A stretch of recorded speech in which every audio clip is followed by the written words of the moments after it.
বাংলা চিরকালই গুণীজনদের প্রকৃত সম্মান জানিয়ে আসছে। বাংলার সার্থক ব্যক্তিদের স্বীকৃতি জানাতে আগামী 13ই জুলাই শনিবার সন্ধ্যায় সরলা রয় মেমোরিয়াল হলে হতে চলেছে বিগ নিউজ বাংলা গৌরব সম্মান 2024।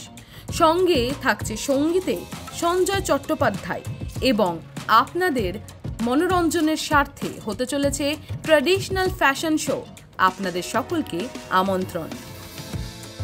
ফের শহরে চলল গুলি। এবারে ঘটনাস্থল লেক গার্ডেন্সের একটি হোটেল। পুলিশ সূত্রে খবর, হোটেলের 301 নম্বর রুমে আসেন এক যুগল রাকেশ কুমার সাউ এবং নিতু কুমারী দুবে।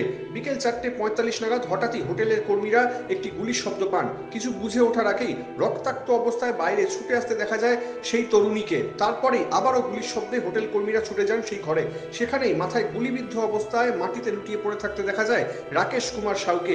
খবর দেওয়া হয় লেক থানায়। লেক থানার পুলিশ এসে আহত তরুণীকে সঙ্গে সঙ্গে যোধপুর পার্কের একটি বেসরকারি নার্সিংহোমে ভর্তি করার ব্যবস্থা করেন। এই অবস্থায় গুলিবিদ্ধ অবস্থাতেই মাথায় গুলি লেগে মৃত্যু হয়েছে রাকেশ কুমার সাউয়ের। আহত অবস্থায় তরুণীকে ভর্তি করা হয়েছে। তবে ঠিক কি কারণে গুলি, কি কারণে এই ঘটনার জন্য এই হোটেলকেই বেছে নেওয়া হলো, সমস্তটাই কিন্তু প্রাথমিক তদন্তের পরে পরিষ্কার হতে চাইছেন পুলিশ।